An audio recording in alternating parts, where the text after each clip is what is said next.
The dust-laden rays of sun streaked through the broken, stained glass windows of Redemption's abandoned church, painting Grace Valerian's pale face with kaleidoscope colors as she slept among the worn pews.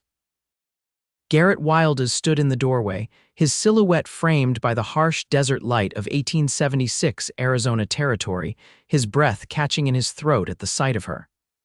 "I've been waiting my whole life for you," he whispered, though he hadn't meant to speak at all. Grace's eyes fluttered open at the sound of his voice, startled by the tall figure whose face remained shadowed by his wide-brimmed hat. She scrambled to sit upright, her hand instinctively reaching for the small derringer hidden in the folds of her dust-covered skirts.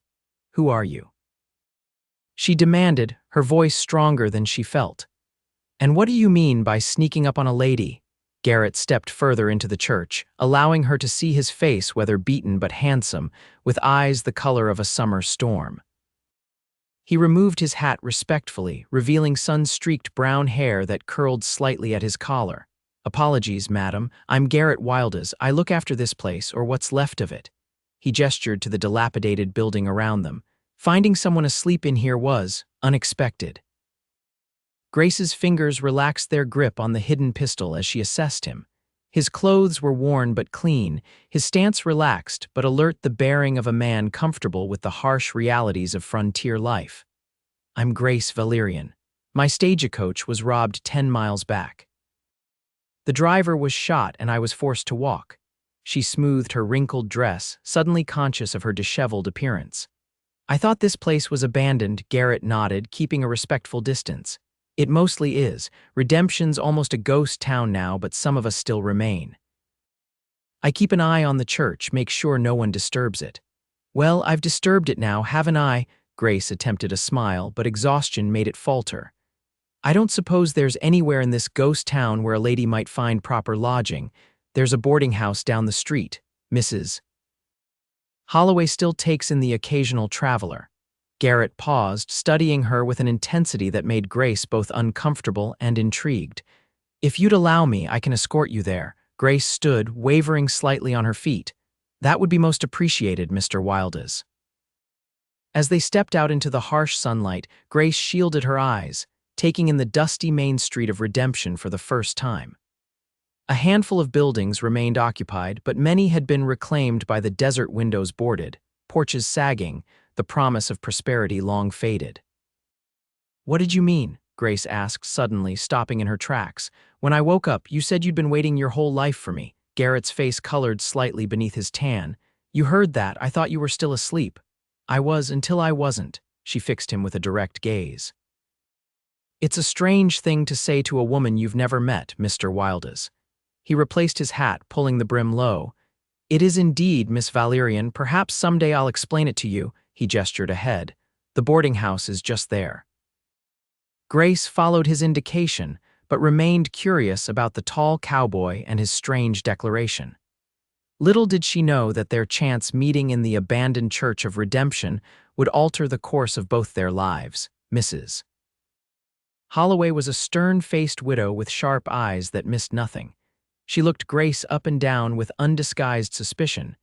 "You say the stage was robbed?" she asked, her wrinkled hands clutching a ring of keys. "Terrible business, happening more often these days since the silver mine closed." "Yes, madam," Grace confirmed. "Everything I owned was taken, my trunk, my reticule. I have nothing but what I'm wearing." Mrs. Holloway's expression softened slightly. "Well, we can't have you sleeping in churches, can we? I've got a room, small but clean." Garrett cleared his throat. "Put it on my account, Mrs. Holloway." Both women turned to him in surprise. "That won't be necessary," Grace began. "It's the least I can do," Garrett insisted. "Consider it Redemption's welcome." Mrs. Holloway raised an eyebrow but nodded. "Very well, I'll add it to your tab, Mr. Wildes." She turned to Grace. "Come along, Miss Valerian. You look like you could use a wash and a proper meal."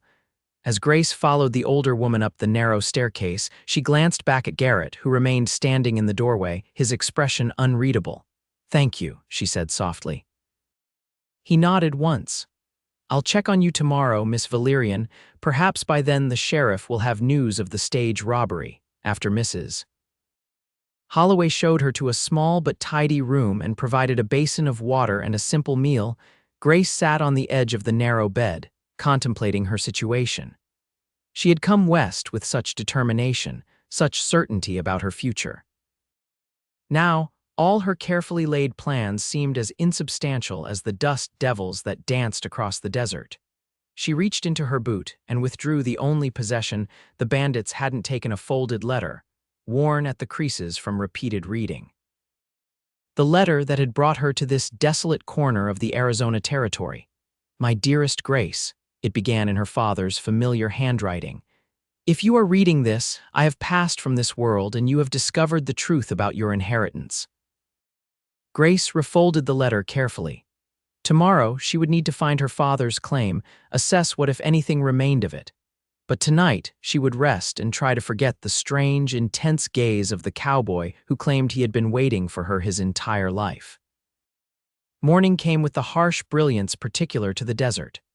Grace had slept fitfully, unaccustomed to the night sounds of a frontier town, distant coyotes, the occasional burst of laughter or music from the saloon down the street, the creaking of the boarding house as it cooled in the night air.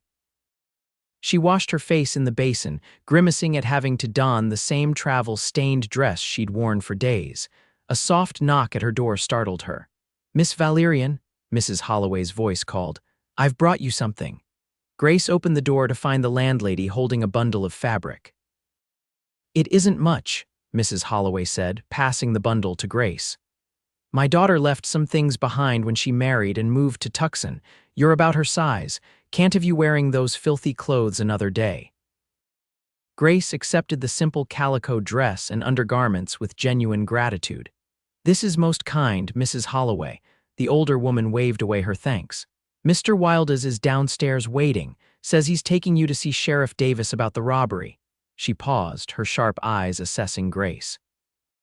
"He's a good man, Garrett Wildes, one of the few left in redemption." "I hardly know him," Grace replied, but she felt a flutter of something unfamiliar in her chest. "Well, don't keep him waiting. Men hate waiting almost as much as they hate admitting they're wrong." With that pearl of wisdom, Mrs. Holloway departed, leaving Grace to change into the borrowed clothes.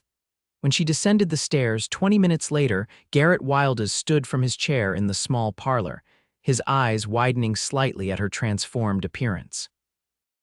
"Miss Valerian," he greeted her, his voice low, "you look rested." Grace couldn't help but smile at his careful choice of words. "Amazing what a night in a real bed can do, Mr. Wildes. Shall we visit the sheriff?"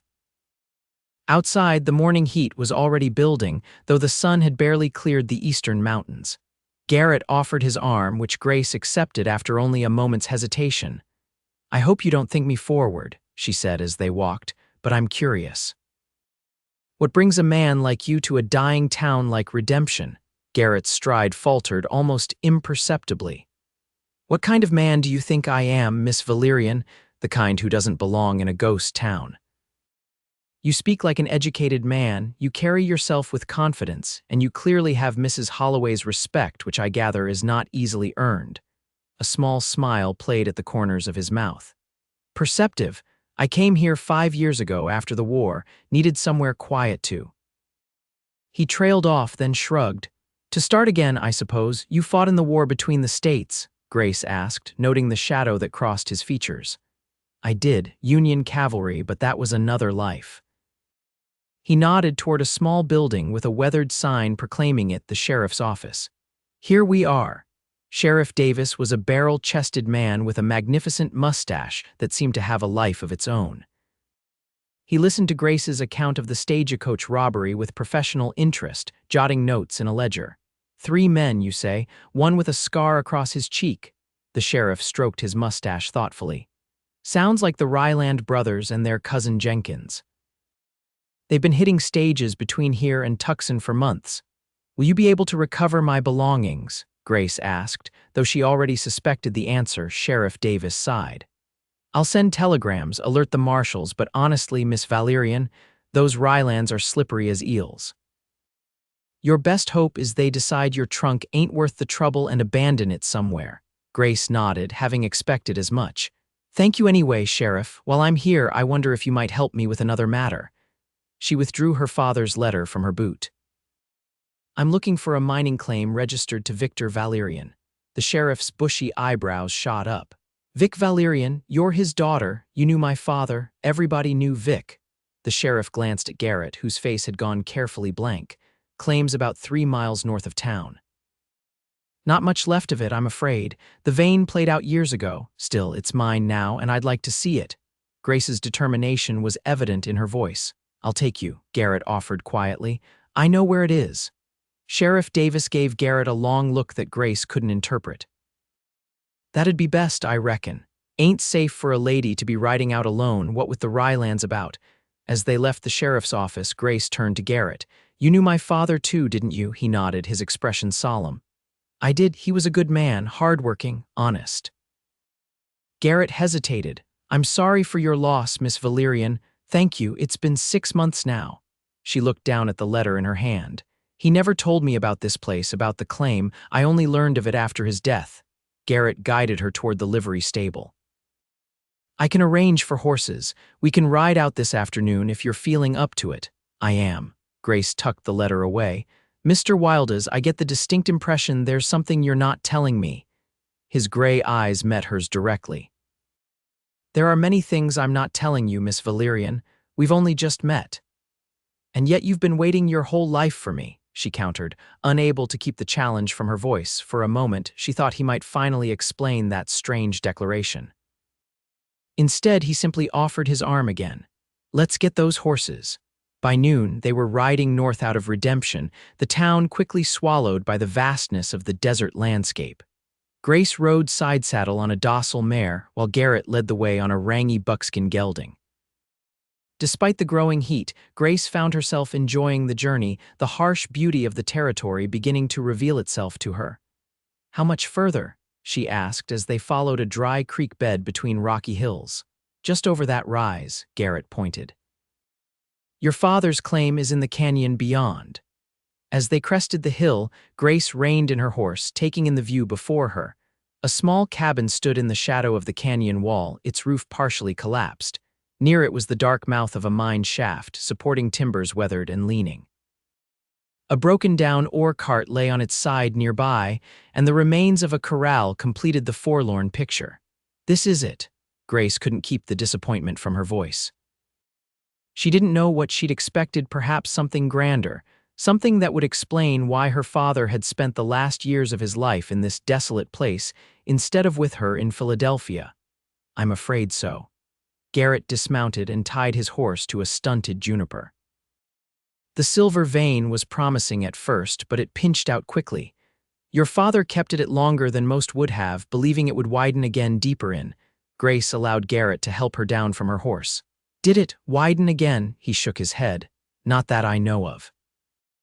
By the time I arrived in Redemption, the mine was already abandoned. They approached the cabin together. Up close, it was in better condition than it had appeared from a distance. The door hung on one hinge, and Garrett carefully lifted it aside so they could enter. Inside, dust covered everything, but Grace could see that once this small space had been a home. A rough-hewn table stood in the center of the room, a couple of chairs beside it. A narrow bed was built into one wall, and shelves holding various tools and supplies lined another. A small, pot-bellied stove sat cold in the corner. Grace moved to the table, running her fingers through the dust. He lived here, all alone. Not entirely alone, Garrett said softly. He had friends in town. Your father was well-liked. Grace turned to him, suddenly desperate to know more. What was he like here? The father I knew in Philadelphia was always so proper, so formal. Did Arizona change him? Garrett considered her question carefully. I think perhaps Arizona revealed him. Out here, a man can't hide behind social niceties or family connections. The land strips all that away. And what was revealed when my father was stripped down? Kindness, determination, a willingness to help others even when he had little himself. Garrett gestured to the cabin around them. He lived simply, but he never turned away anyone in need. When I first came to Redemption, half dead from a bullet wound and fever, it was your father who took me in, nursed me back to health. Grace's eyes widened. He never wrote to me about that. There's a lot he probably didn't write to you about. Garrett moved to a small chest in the corner and knelt beside it. "This might interest you." He opened the chest, revealing stacks of letters tied with faded ribbon, a few books, a woman's cameo brooch, and a small leather-bound journal. "I've never seen these," Grace whispered, kneeling beside him. She picked up the stack of letters, recognizing her own handwriting on the envelopes. "These are the letters I sent him." "He kept them all," Garrett said. "Read them often from what he told me." Grace's eyes filled with tears. I thought he'd forgotten about me. He wrote so rarely in those last years." Garrett gently placed the journal in her hands. "Maybe this will help you understand." Grace clutched the journal to her chest, suddenly overwhelmed. "I need a moment, please," Garrett nodded. "I'll check the mine entrance, make sure it's still secure. Take your time." Once alone, Grace settled onto one of the dusty chairs and opened her father's journal with trembling hands. The neat, familiar handwriting filled page after page observations about the mine, notes on the weather, records of visitors. But interspersed throughout were entries about her. "Received a letter from Grace today," one entry read. "She excels at her studies, as I knew she would. Her mother would be so proud. I wish I could see her, but I dare not return east until I've secured our future." Grace turned pages quickly, tears blurring her vision. Entry after entry mentioned her pride in her accomplishments, regret at his absence, hopes for reuniting once the mine yielded its promised wealth. The final entry, dated just a week before his death, struck her like a physical blow. "The vein has widened at last, just as I believed it would. The assay confirms that this is the richest silver ore I've ever seen. I can finally give Grace the future she deserves. Tomorrow I'll ride to Tucson to register the new claim and send for her. After all these years, my persistence has been rewarded. My daughter will never want for anything again." Grace closed the journal, her mind reeling. The mine had yielded its treasure after all, but her father had died before he could tell her. Did anyone else know? The sheriff? Garrett? She rose shakily and moved to the doorway. Outside, Garrett was examining the mine entrance, his back to her. "Mr. Wildes," she called, her voice steadier than she felt. "Did my father ever tell you he found silver just before he died?" Garrett turned slowly, his expression guarded. "He mentioned a promising vein, yes. And did he show you where?" A long pause. "He did." Grace stepped fully out of the cabin, the journal clutched in her hand. "Is that why you've been waiting for me? You knew I would come eventually to claim my inheritance." Garrett removed his hat, running a hand through his hair in a gesture of obvious discomfort. "It's more complicated than that, Miss Valerian." "Then uncomplicate it for me, Mr. Wildes." Grace's voice hardened. "What exactly is your interest in my father's mine?" Garrett approached her slowly, as if she were a skittish horse. "Your father and I were partners of a sort." "Not officially, but I helped him work the mine in exchange for a share when it paid out.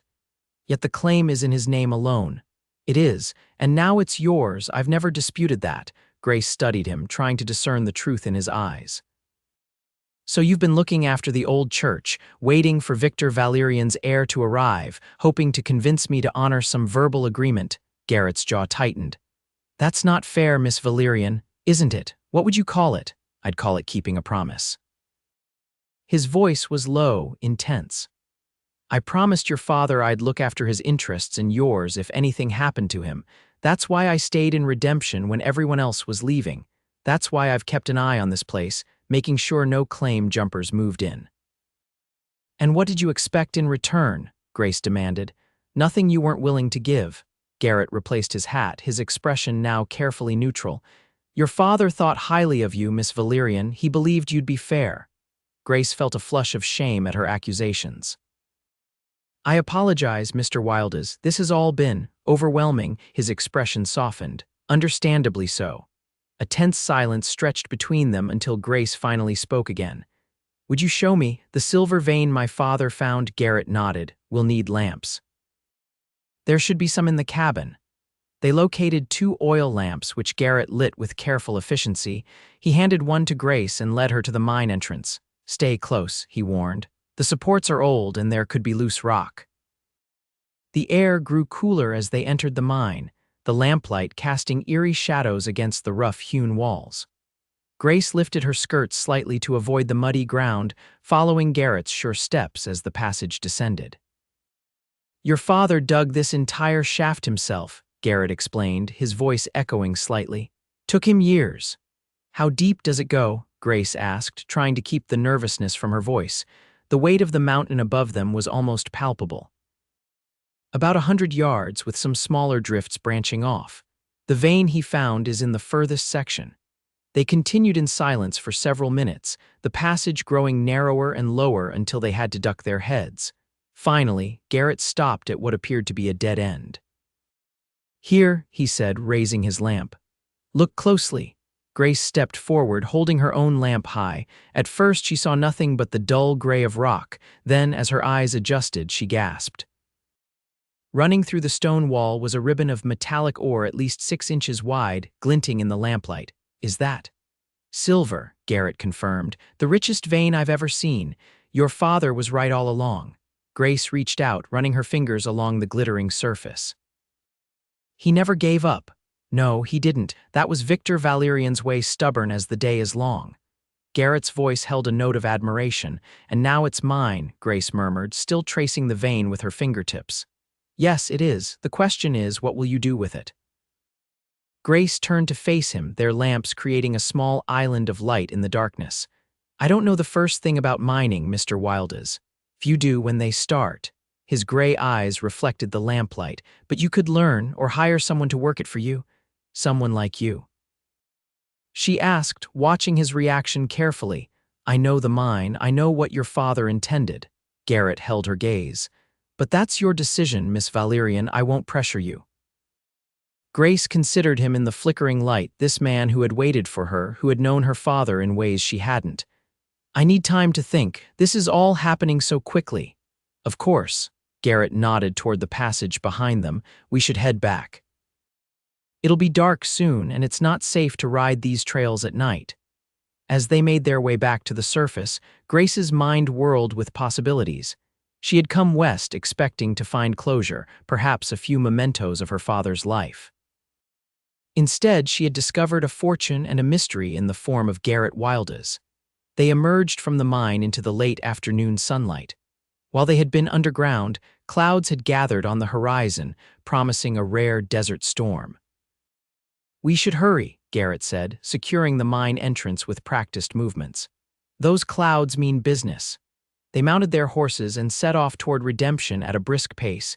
The wind had picked up, carrying the scent of rain and stirring the dust around them. They were still a mile from town when the first fat drops began to fall. There's a line shack ahead, Garrett called over the rising wind. We can wait out the worst of it there. Grace nodded, already feeling the rain soaking through her borrowed dress. They urged their horses forward, reaching the small wooden structure just as the sky opened in earnest. The line shack was little more than 4 walls and a roof, used by cowboys when working cattle far from the main ranch. It contained a small stove, a rough bunk, and little else, but it was dry. Garrett quickly unsaddled the horses and secured them in the lean-to attached to the shack. Inside, he lit a small fire in the stove while Grace wrung water from her skirts. It shouldn't last long, he said, nodding toward the storm. Desert rains rarely do. Grace huddled near the stove, grateful for its warmth. Thank you for bringing me today. I needed to see it to understand. Garrett removed his wet coat and hung it on a nail by the door. Your father wanted you to know, not just about the silver, but about his life here. He talked about you often. Yet he never came home. Grace couldn't keep the hint of bitterness from her voice. He was planning to, Garrett said gently. Not just a visit, he was going to bring you here permanently. He'd already started building a proper house about a half-mile from the mine. He wanted it to be ready before you arrived. Grace looked up in surprise. A house? Where? On the ridge overlooking the valley. He said the view reminded him of a place you both loved in Pennsylvania. Hawk Mountain, Grace whispered. We used to picnic there when I was a girl. Garrett nodded. That sounds right. He described it once, said you could see 3 counties from the summit. Grace felt tears threatening again. I had no idea he remembered those days so clearly. After Mother died, he seemed to lock away all those memories. Out here, I think he found a way to open that lock. Garrett hesitated, then added, he showed me a daguerreotype of you once, said you had your mother's eyes and her spirit. You recognized me, Grace realized suddenly. In the church, that's why you said what you did. Garrett looked away, a flush creeping up his neck. I'd seen your picture, yes, but it was more than that. What do you mean? He turned back to her, his expression vulnerable in a way she hadn't seen before. Your father made me promise something else besides looking after the mine. He made me promise to look after you when you came. Look after me, Grace frowned. I'm perfectly capable, I know you are, Garrett interrupted. So did your father, but he worried about you coming west alone, about the dangers you might face. He took a deep breath. He asked me to marry you. Grace stared at him, certain she had misheard. I beg your pardon, not like that, Garrett hastened to add. He knew you wouldn't agree to marry a stranger, but he asked me to offer you protection, partnership. A marriage of convenience, if you will, to help you establish yourself here and work the mine. And you agreed to this arrangement? Grace couldn't decide whether to be furious or merely astonished. I agreed to offer it. The choice would always be yours. Garrett ran a hand through his damp hair. I know how it sounds, but your father was worried about you and I owed him my life. Grace stood, needing to put distance between them in the small shack. So when you said you'd been waiting your whole life for me, that had nothing to do with your father's request, Garrett said firmly. Those words came from me alone. The intensity in his eyes made Grace look away. Mr. Wildes, I hardly know you, I know, and you have no reason to trust me. He stepped closer, careful to maintain a respectful distance. But I hope you'll stay in redemption long enough to change that. Outside, the rain continued to pour, drumming on the roof of the small shack. The unexpected intimacy of their shelter, combined with the revelations of the day, left Grace feeling both vulnerable and strangely exhilarated. I'll stay, she said finally.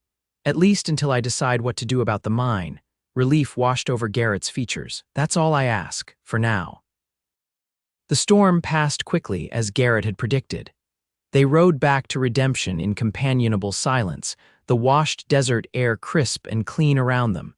By the time they reached the boarding house, the sun was setting in a spectacular display of reds and purples.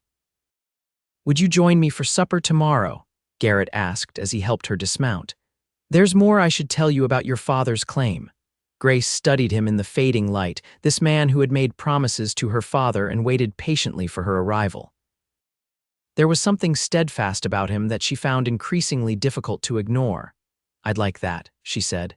Thank you, Mr. Wildes. Garrett, he corrected gently. If we're to be partners or whatever we become, I'd prefer you use my given name. Grace smiled. Very well, Garrett. Until tomorrow. As she climbed the stairs to her room, Grace realized that for the first time since receiving news of her father's death, she felt a sense of possibility rather than loss. Redemption might be a dying town, but for her, it represented a new beginning. Over the next 2 weeks, Grace settled into life in redemption with surprising ease. Each day brought new discoveries about her father's life in the West and deepened her understanding of the mining claim she had inherited. Garrett proved to be an invaluable guide, showing her the rudiments of mining, explaining the process of extracting and processing the silver ore, and introducing her to the few remaining residents of Redemption who had known her father. Victor always said his daughter would outshine us all, old Jeb Winters told her as they shared coffee on the porch of the general store. Seems he was right. You've got his eyes, miss, and from what I can tell, his determination too. Grace found herself touched by these connections to her father's life. The Victor Valerian these people described was both familiar and foreign her father, but freer, more open than the reserved man she had known in Philadelphia. She visited the mine several times, each trip reinforcing her decision to stay and develop the claim. On their third visit, Garrett took her to see the half-built house her father had started for her. It stood on a ridge overlooking the valley, just as he had described, the foundation and framework complete but the walls and roof unfinished. From the porch, the view stretched for miles across the desert to the distant mountains. It's beautiful, Grace said softly, imagining what it would be like when complete. He really did remember Hawk Mountain. He wanted you to feel at home here. Garrett stood beside her, close enough that she could feel the warmth of him in the cool morning air. I helped him lay the foundation last spring. Grace turned to him, curious. What exactly was your relationship with my father? You've mentioned being partners, but there seems to be more to it. Garrett's gaze remained on the distant horizon. When I came to redemption, I was lost. The war had taken something from me, my faith in humanity, perhaps. Your father saw that, and instead of pity, he offered me purpose. He glanced at her. He became the father I'd never had. And now you feel obligated to me because of him, Grace said, unable to keep a note of disappointment from her voice. At first, yes, Garrett admitted. I won't lie to you about that, but now, he turned fully toward her. Now my interest has nothing to do with obligation. Their eyes met, and Grace felt a flutter of anticipation in her chest. Over the past 2 weeks, their relationship had evolved from wary acquaintance to something approaching friendship. But lately, she had begun to sense a deeper current beneath their interactions. Garrett, she began, unsure what she wanted to say. The moment was broken by the sound of approaching horses. They both turned to see 3 riders approaching from the direction of Redemption. Sheriff Davis, Garrett identified the lead rider, and Deputy Miller, don't recognize the third man. They waited as the 3 men rode up to the half-built house and dismounted. Sheriff Davis touched the brim of his hat in greeting. Miss Valerian, Garrett, sorry to interrupt, but we've got news you'll want to hear. He gestured to the stranger, a thin man in a dusty suit. This is Mr. Prescott from the assayer's office in Tucson. He's got information about your father's claim.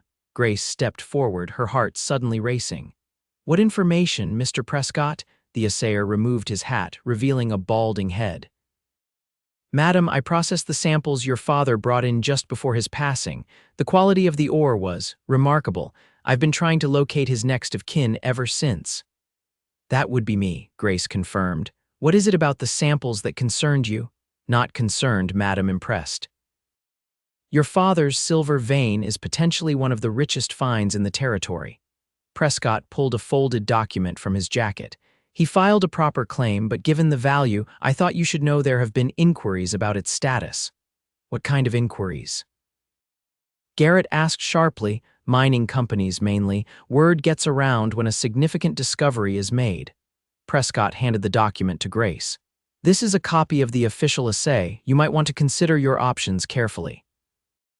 Grace unfolded the paper, her eyes widening at the figures it contained.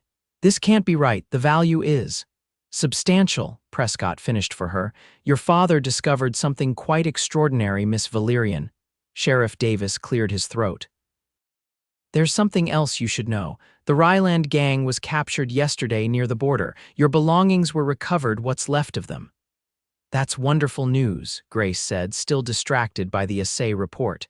There's more, the sheriff continued. They confessed to several robberies, including the stagecoach you were on, but they claim they never attacked a stage on the day you arrived. Grace looked up sharply. That's absurd. I was there. The driver was shot. The sheriff and Garrett exchanged a glance that sent a chill through Grace. What aren't you telling me? She demanded. Garrett stepped closer to her, his expression grave. There's been talk in Tucson about a man asking questions about Victor Valerian's daughter, about when you'd be arriving, what stage you'd be on. Someone was looking for me specifically. Grace felt suddenly vulnerable despite the bright sunshine. It appears so, Sheriff Davis confirmed, and if the Rylands didn't rob your stage, then someone else did, Grace finished. Someone who knew I was coming. Mr. Prescott shifted uncomfortably. As I mentioned, there's been considerable interest in your father's claim. Mining can be a competitive business. Garrett's hand moved instinctively to the revolver at his hip. We should get back to town. It's too exposed out here. As they rode back to Redemption, Grace's mind raced with this new information. The wealth her father had discovered was far greater than she'd imagined, enough to make her a target for those who would steal what they couldn't legally acquire. Why didn't you tell me about the inquiry sooner? She asked Garrett as they rode side by side. I didn't know the extent of it, he replied, his eyes constantly scanning the landscape around them. Your father mentioned interest from mining companies, but nothing that suggested danger. Back in Redemption, Sheriff Davis insisted on posting a deputy outside the boarding house. Grace spent the evening in her room, studying the assay report and contemplating her options. The wealth represented by the silver vein was staggering enough to rebuild redemption or start a new life anywhere she chose. A soft knock at her door roused her from her thoughts. She opened it to find Garrett standing in the hallway, his expression troubled. "May I come in? I need to talk to you." Grace hesitated. It wasn't proper to receive a man in her room, but nodded and stepped aside. "What's wrong?" Garrett removed his hat, turning it in his hands. "I've been thinking about who might have arranged that stage robbery. There aren't many who knew about the extent of your father's discovery." "Do you have suspicions?" "One." Garrett met her eyes directly. "Gilbert Hammond. He owns the largest mining operation in the territory, headquartered in Tucson. Your father turned down his offer to buy the claim just days before he died." Grace sank onto the edge of her bed. "You think this Hammond had something to do with my father's death as well?" "I can't prove anything," Garrett said carefully. "Your father's death was ruled an accident, a cave-in at the mine, but the timing has always troubled me." "Why didn't you investigate?" Grace demanded, anger flaring suddenly. "I tried. Without proof, the authorities wouldn't pursue it. Hammond is a powerful man with friends in the territorial government." Garrett's knuckles whitened around the brim of his hat. "I'm sorry, Grace. I should have told you sooner." The use of her given name barely registered as Grace absorbed this new information. "So this Hammond failed to kill me on the stage, and now he knows I'm here." "I believe so." "What do we do?" she asked, hating the tremor in her voice. Garrett sat beside her, close but not touching. "We have options. You could sell the claim even to Hammond, take the money and return east. Surrender to the man who may have killed my father." Grace shook her head firmly. "Never. I didn't think you would." A small smile touched Garrett's lips. "We could develop the mine ourselves, but it would take capital we don't have and time during which you'd remain a target." "What's the third option?" "We file for incorporation as a mining company. Sell shares to raise capital while maintaining controlling interest." "It would dilute Hammond's incentive to come after you directly." Grace considered this. "That seems sensible, but I know nothing about forming a company." "I do." Garrett looked down at his hat, then back at her. "Before the war, I studied law, never practiced, but I understand the principles." Another piece of the puzzle that was Garrett Wildes fell into place. "You're full of surprises, aren't you?" "I try to be." His gray eyes held her steadily. "There's something else we should consider." "What's that?" "Marriage." He said it simply, without preamble. "As your husband, I could act as your legal representative, provide protection, help establish the company." Grace stood abruptly, moving to the window. "A marriage of convenience, like my father suggested." "It would make practical sense," Garrett said, his voice carefully neutral. "But I wouldn't ask that of you if there weren't other considerations." "Such as?" He joined her at the window, standing close enough that she could feel the warmth of him. "Such as the fact that I find myself thinking about you constantly, that when you smile, I forget everything else. That I've come to admire your courage, your intelligence, your determination." Grace turned to face him, her heart pounding. "You barely know me." "I know enough." His voice was low, intense. "I know that when I found you sleeping in that old church, something inside me recognized you. Not just from your father's daguerreotype, but something deeper, as if I'd been waiting, not knowing what for until you were there." "That's a pretty speech, Mr. Wildes," Grace said, though her voice lacked conviction. "It's the truth, Miss Valerian." He took her hand gently. "I'm not asking for an answer now, just for you to consider it." Grace looked down at their joined hands, surprised by how right it felt. "I'll consider it, but not as a business arrangement." "Never that," he agreed softly. After Garrett left, Grace lay awake long into the night, her thoughts a tumult of danger, silver veins, and the steady gray eyes of a cowboy who claimed to have been waiting his whole life for her. The next morning brought a telegram from Tucson. Gilbert Hammond would be arriving in Redemption the following day to discuss mutual interests regarding the Valerian claim.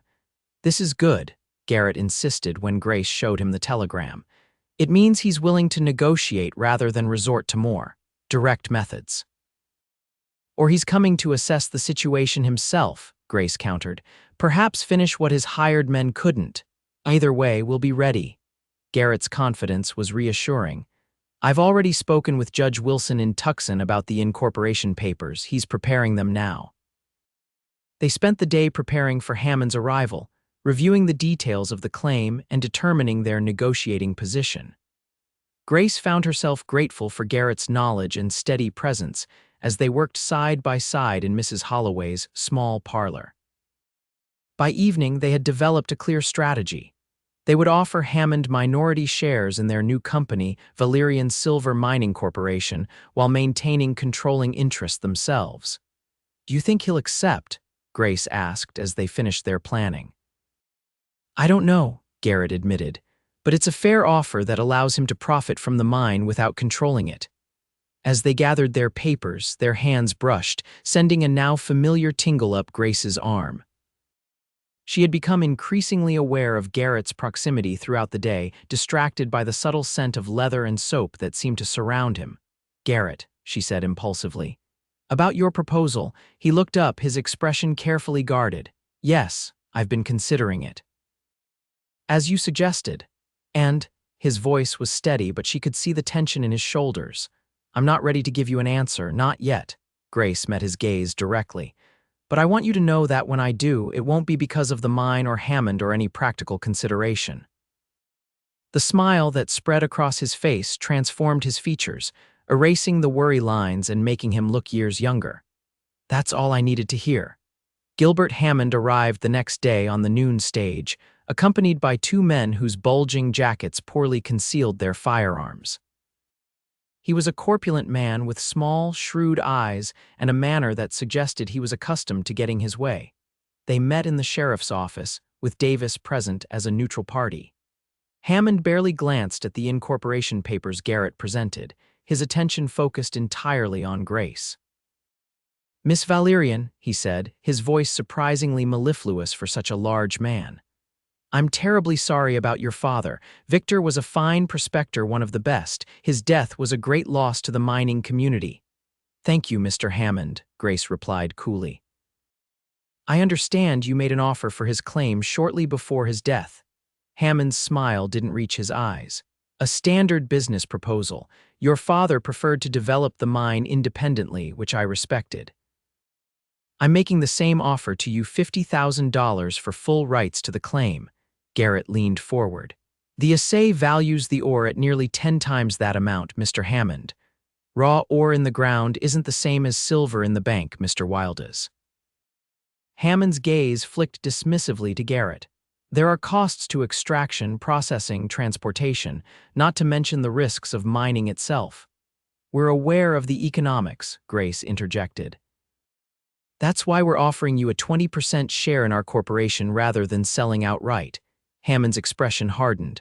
"I'm not interested in minority positions, Miss Valerian. I buy mines, I don't partner in them." "That's unfortunate," Grace said, gathering the papers. "Because the Valerian mine isn't for sale. Not to you." The large man's face flushed red. "You're making a mistake. A young woman with no experience can't develop a mine in this territory. It's not just the technical challenges, it's the politics, the labor issues, the competition." "Are you threatening Miss Valerian, Mr. Hammond?" Sheriff Davis asked mildly, his hand resting casually near his revolver. Hammond composed himself with visible effort. "Not at all, Sheriff, simply stating facts." He turned back to Grace. "My offer stands for 24 hours. After that, I can't guarantee its terms will remain as generous." After Hammond departed, the sheriff shook his head grimly. "That man's trouble always has been, made his fortune buying up claims from desperate miners at pennies on the dollar. And when the miners aren't desperate enough?" Grace asked. "Sometimes they have accidents." Davis's meaning was clear. "Be careful, both of you. Hammond doesn't like losing." That evening, Grace and Garrett dined at the small restaurant attached to the hotel, discussing their next steps. The incorporation papers were ready. They would need to travel to Tucson to file them officially. "We should leave tomorrow," Garrett suggested. "The sooner we establish the company legally, the safer you'll be." Grace nodded, though the thought of the journey made her uneasy. "Will Hammond try to stop us?" "Possibly. We'll take precautions." Garrett reached across the table, covering her hand with his. "I won't let anything happen to you, Grace." The warmth of his touch and the sincerity in his eyes made her breath catch. "I know." They were interrupted by Mrs. Holloway, who approached their table with an unusually grave expression. Mr. Wildes, there's a situation that requires your attention. At the church, Garrett frowned. What kind of situation? Fire. The word fell like a stone between them. It's just starting, but with this wind. Garrett was on his feet immediately. Grace, stay here with Mrs. Holloway. I'm coming with you, Grace insisted, rising as well. It's not safe, neither is staying behind alone, she countered. This could be a diversion, realization dawned in his eyes. You're right, stay close to me. They hurried through the darkening streets toward the old church, where orange flames were already visible through the broken windows. A small crowd had gathered, passing buckets of water in a futile attempt to control the blaze.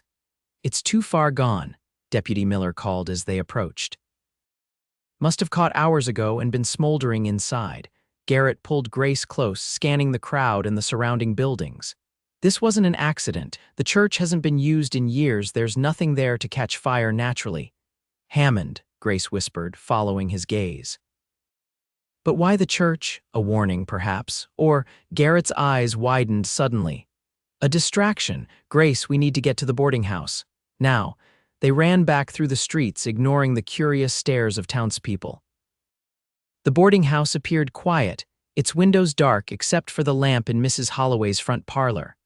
Wait here, Garrett ordered, drawing his revolver before entering. Grace ignored him, following close behind as he moved cautiously through the downstairs rooms.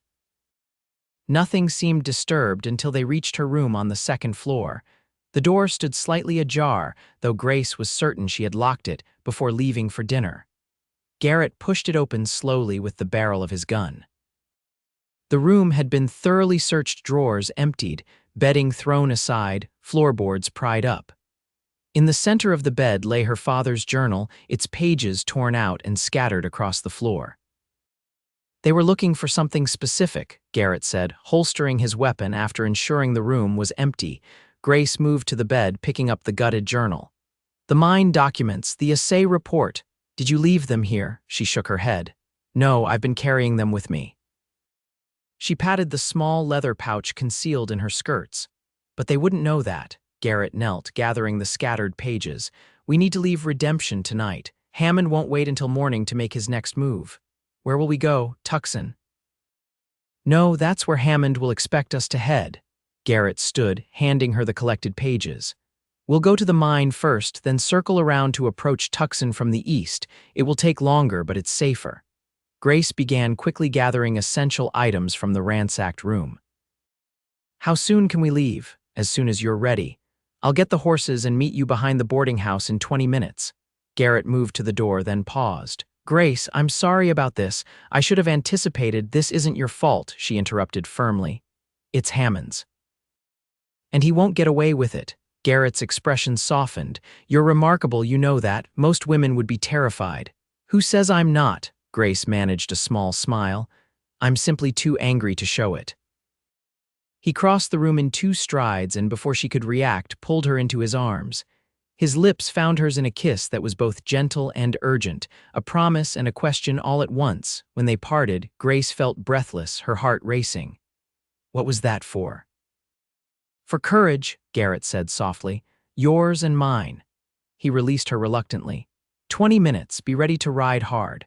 After he left, Grace touched her fingers to her lips, still feeling the warmth of his kiss. Despite the danger, despite the uncertainty ahead, she felt strangely exhilarated. Whatever Hammond planned, he had underestimated both her determination and the man who stood beside her. 20 minutes later, cloaked in darkness, they slipped out of Redemption on horseback, taking the little-used trail toward the Valerian mine. The night was clear, stars blazing overhead in the vast desert sky. They rode in silence, alert for any sign of pursuit. They reached the mine shortly after midnight. Garrett insisted on checking the cabin and mine entrance thoroughly before allowing Grace to dismount. All clear, he reported, helping her down from her horse. But we won't stay long, just long enough to rest the horses and plan our route. Inside the cabin, Garrett lit a single lamp, keeping it dim to avoid announcing their presence. Grace sat at the rough table, spreading out a map he provided. If we follow this arroyo east, Garrett explained, tracing a line with his finger, we can reach the stage road to Tucson by tomorrow evening. From there, it's another day's ride to the city. Grace studied the map, committing the route to memory. What if Hammond's men are watching the stage road? Possible, but less likely on the eastern approach. Most travelers come from the north or west. Garrett rolled up the map. We should get some rest. I'll take first watch. Grace was too keyed up to sleep, despite her exhaustion. She joined Garrett on the small porch, where he sat with his rifle across his knees, watching the moonlit landscape. I keep thinking about my father, she said softly. How he must have felt out here, alone with his dreams and his determination. He wasn't alone, Garrett reminded her. Not entirely.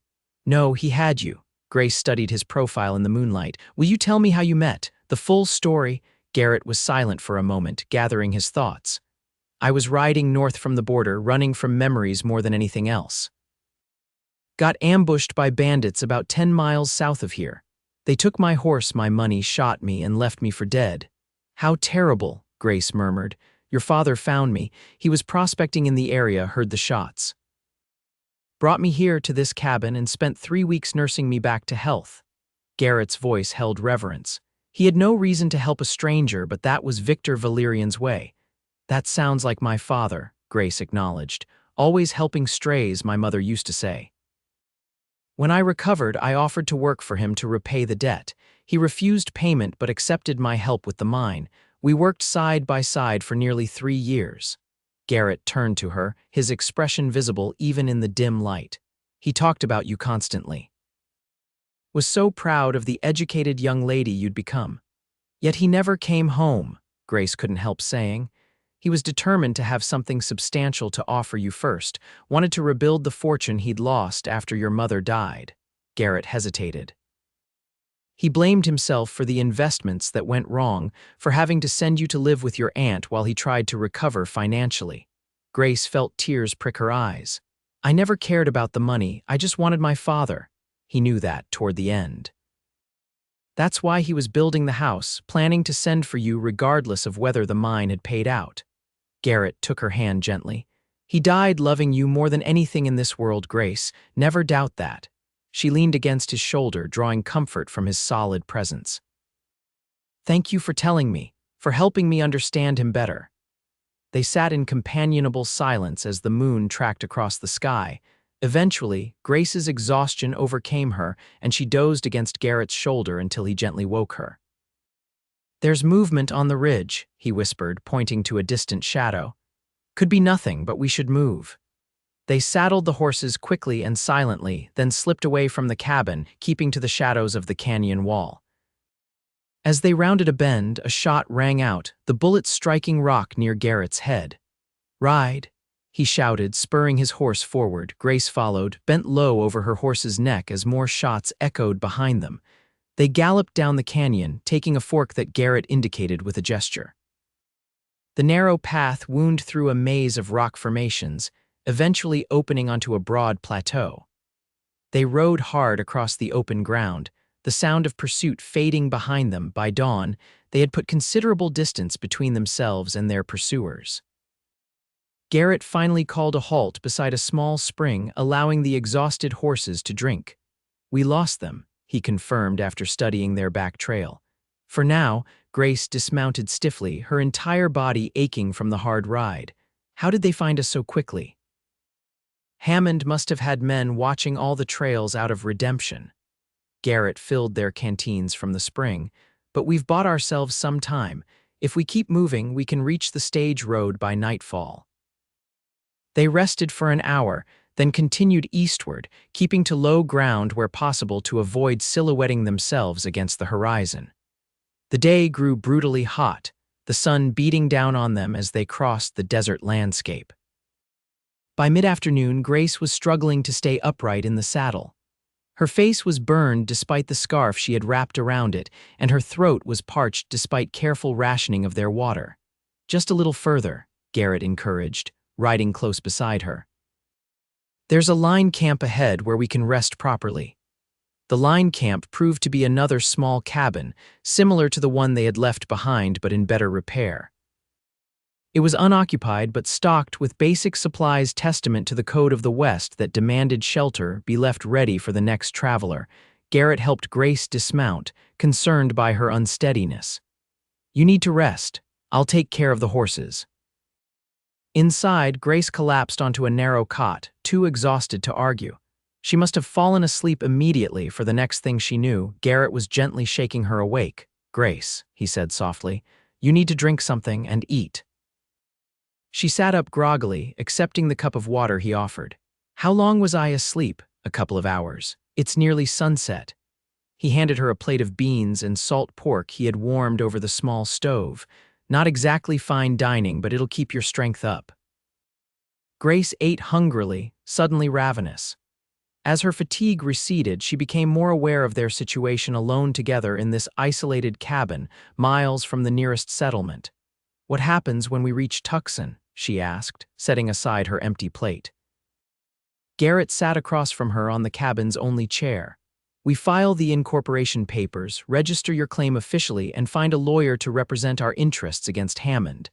And after that," his eyes met hers steadily, "that depends on you, Grace, on what you want." The weight of decision settled on her shoulders. Return east to the life she had known, stay and develop the mine with Garrett as her partner, or something more. "I've been thinking about your proposal," she said carefully. Garrett went very still. "Have you reached a decision?" "I have." Grace took a deep breath. "My answer is yes, Garrett. I'll marry you, not for convenience or protection or the mine, but because I've come to care for you in a way I never expected." The joy that transformed his face was answer enough, but he crossed to her in 2 strides, kneeling before her and taking her hands in his. "Are you certain?" he asked, his voice rough with emotion. "You've known me such a short time." "I've known you long enough to recognize your worth," Grace said softly. "My father saw it. Now I do too." Garrett raised her hands to his lips, kissing them reverently. "I promise to spend every day making sure you never regret this decision." He rose, pulling her gently to her feet and into his arms. This time when their lips met, there was no urgency, only tenderness and a promise of all that lay ahead. Grace melted into his embrace, feeling for the first time since her father's death that she had truly found home. They reached Tucson without further incident the following day. The town was a bustling center of commerce compared to Redemption, with proper streets, substantial buildings, and the bustle of a growing population. Their first stop was the territorial courthouse, where Judge Wilson received them in his chambers. The elderly jurist listened to their story with increasing concern. "Gilbert Hammond has friends in high places," he warned after they had filed their incorporation papers. "But he's not above the law. These allegations of claim jumping and attempted murder are serious." "Can you help us pursue them?" Grace asked. "I can issue warrants for Hammond's arrest, but you'll need evidence." The judge stroked his white beard thoughtfully. "In the meantime, the incorporation provides legal protection for your claim. As Mrs. Wildes, you'll be in a stronger position as well." Grace and Garrett exchanged glances. "We're not yet married, Your Honor," Garrett explained, "though we intend to be." "Then I suggest you remedy that immediately," Judge Wilson said firmly. "I'm authorized to perform the ceremony myself, and I'd be honored to do so." And so, on a bright October afternoon in 1876, in the judge's wood-paneled chambers, Grace Valerian became Grace Wildes. The ceremony was simple, witnessed only by the judge's clerk and a kindly older woman who served as the judge's secretary. Grace wore the borrowed calico dress from Mrs. Holloway, while Garrett had purchased a new shirt for the occasion, his worn coat brushed as clean as possible. "By the authority vested in me by the territory of Arizona," Judge Wilson proclaimed, "I now pronounce you husband and wife. You may kiss your bride, Mr. Wildes." Garrett's kiss was gentle but held the promise of deeper passion to come. When they parted, Grace felt a curious mixture of solemnity and elation. This wasn't the wedding she had imagined as a young girl, but somehow it felt more meaningful for its simplicity and the challenges they had already faced together. They spent their wedding night in Tucson's finest hotel, a luxury Grace insisted upon despite the expense. In the privacy of their room, all the propriety that had governed their interactions fell away, replaced by a tenderness and passion that left them both breathless and wondering at the miracle they had found in each other. In the warm aftermath, as Grace lay nestled against her husband's chest, she voiced the question that had lingered in her mind since that first day. "When you found me in the church and said you'd been waiting your whole life for me, what did you mean, truly?" Garrett's fingers traced lazy patterns on her bare shoulder. "When I was a boy, my grandmother had a saying. She believed that for each of us, there was one person in the world who would make us feel complete. She called it recognition, the moment when your soul recognizes its mate." "And you recognized me." Grace raised herself on one elbow to look into his eyes. "The moment I saw you sleeping in that old church, something inside me just knew." His smile was tender, almost shy. "I didn't mean to speak aloud, but the words came anyway." Grace kissed him softly. "I'm glad they did, even if I thought you were slightly mad at the time." Their laughter mingled in the darkened room, a sweet counterpoint to the dangers that still waited beyond their temporary sanctuary. The next morning brought both progress and warning. The territorial marshal agreed to investigate Hammond's activities, particularly the suspicious circumstances of Victor Valerian's death. However, they also learned that Hammond himself had left Tucson abruptly, reportedly heading toward redemption. "He's going after the mine directly," Garrett concluded grimly. "Probably plans to occupy it and dare us to remove him." "Can he do that?" Grace asked as they hurried back to their hotel. "Not legally, but possession counts for a lot in mining disputes." Garrett's expression was resolute. "We need to get back to the claim immediately."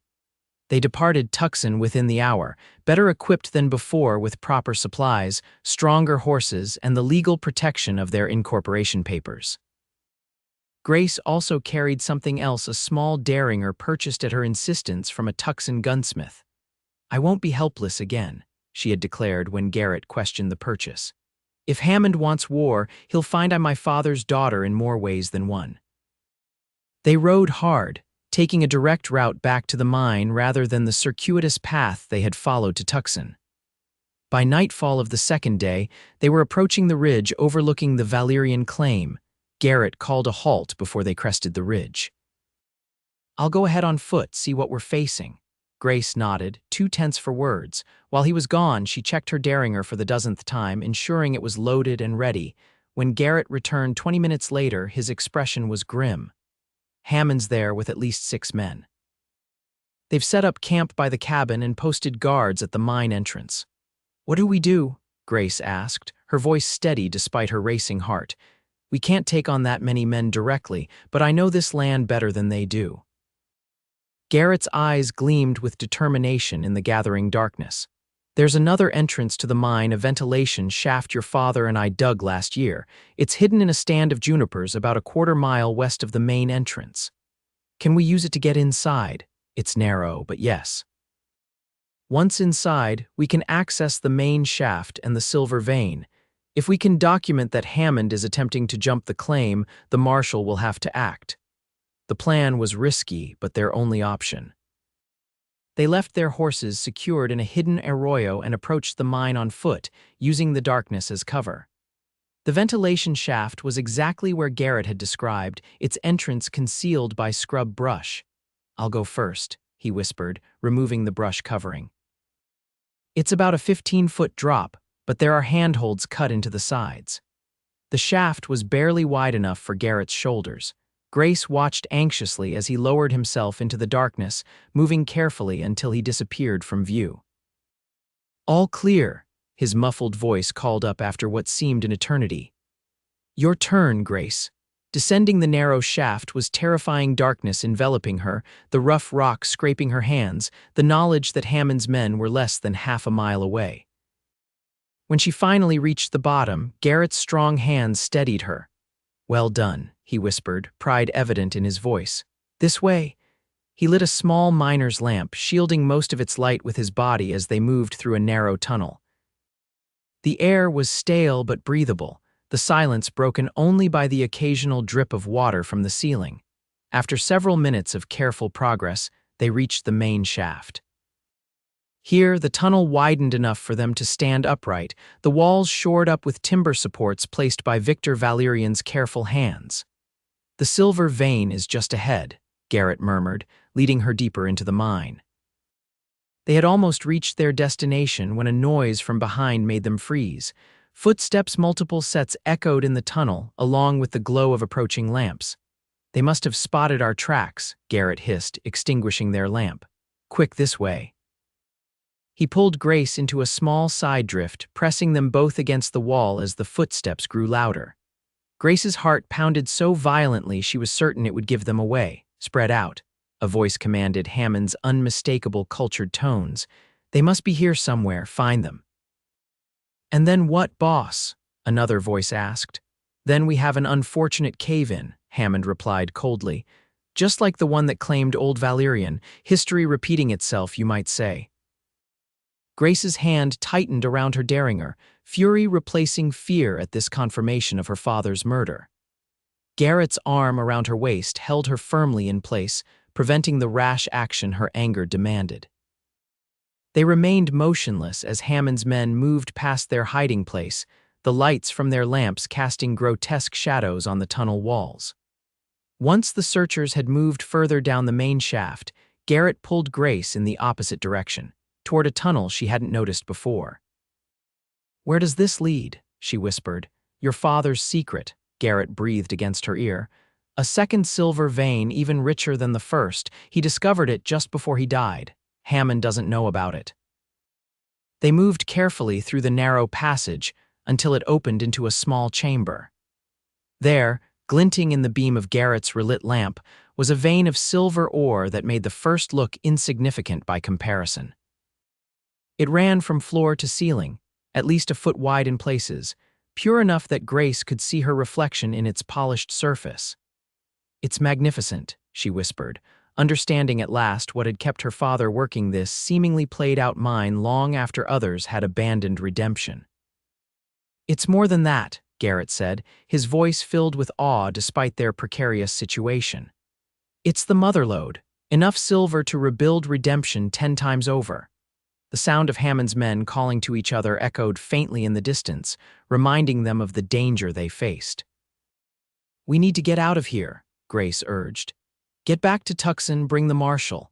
Garrett nodded, leading her through another narrow passage she hadn't noticed a second escape route her father had prudently prepared. "This will take us out to the canyon floor about 100 yards from where we left the horses," he explained as they hurried through the darkness. They had nearly reached the exit when a sudden rumble shook the tunnel, followed by a crash that made the very mountain seem to tremble. "Cave in." Garrett pulled Grace forward urgently. Hammond must have collapsed the main shaft. They burst out into the night air moments later, coughing from the dust that billowed from the tunnel behind them. In the distance, they could hear shouting Hammond's men, presumably trapped on the other side of the cave-in. "Will they survive?" Grace asked as they scrambled toward their hidden horses. "Depends on how much of the tunnel collapsed," Garrett replied grimly. Hammond might have outsmarted himself this time. They mounted quickly and rode hard away from the mine, taking a different route than before to avoid any of Hammond's men who might have been posted as sentries. By dawn, they had put considerable distance between themselves and the claim, stopping only when their exhausted horses could go no further. As they made camp in the shelter of a rocky outcropping, Grace found herself trembling with delayed reaction to their narrow escape. "Hammond admitted it," she said, her voice unsteady. "He killed my father." Garrett pulled her into his arms. "I know, and he'll pay for it now. The cave-in he triggered is evidence enough of his methods." "If he survived," Grace pointed out. "Either way, we've won. We have legal claim to the mine, documentation of the new silver vein, and witnesses to Hammond's confession." Garrett brushed a strand of hair from her dust-streaked face. "It's over, Grace." She leaned into his touch, drawing strength from his certainty. "What happens now?" "We return to Tucson, report everything to the marshal, then we start rebuilding the mine, redemption, our lives." His gray eyes searched hers. "That is, if you still want to stay in Arizona territory. I know it's not Philadelphia." Grace smiled, her heart full despite their exhaustion and the dangers they had faced. "Philadelphia was never home, not really. Home is where you are, Garrett Wildes." His answering kiss was tender, a promise of all the years ahead. When they parted, Grace rested her head against his chest, listening to the steady beat of his heart. "I've been thinking," she said after a comfortable silence. "About the house my father started building. We should finish it. We will, Garrett agreed. It's a fine location with that view your father loved. And there should be room for children, Grace added softly. At least 3, I think. Garrett's arms tightened around her. At least, he agreed, his voice rough with emotion. As the sun rose fully over the desert, painting the landscape in gold and amber, Grace thought about the strange path that had led her here from a proper Eastern lady to a silver mine owner in the Arizona territory, from grief to love, from loneliness to belonging. It had begun with a chance encounter in an abandoned church, with words that had seemed bizarre at the time but now felt like prophecy. I've been waiting my whole life for you. Looking up at her husband's face, Grace knew with absolute certainty that she had been waiting too, though she hadn't known it until the moment she opened her eyes and saw Garrett Wildes standing in the doorway of Redemption's old church. Epilogue: 5 years later, the house on the ridge above Valerian Mine gleamed white in the spring sunshine, its wide porch offering a commanding view of the valley below. Grace Wildes stood at the railing, watching the activity around the mine that had transformed Redemption from a dying town to a thriving community. New buildings lined the once empty Main Street, a proper school, a bank, shops, and homes for the miners and their families. The old church had been rebuilt, its stained glass windows restored to their former glory. "Mama, look what I found." 4-year-old Victoria came running across the porch, her dark curls bouncing, a small rock clutched in her chubby hand. Grace knelt to examine her daughter's treasure. "It's beautiful, darling. Is it for your collection?" Victoria nodded solemnly. "Papa says it has real silver in it. Then it's very special indeed."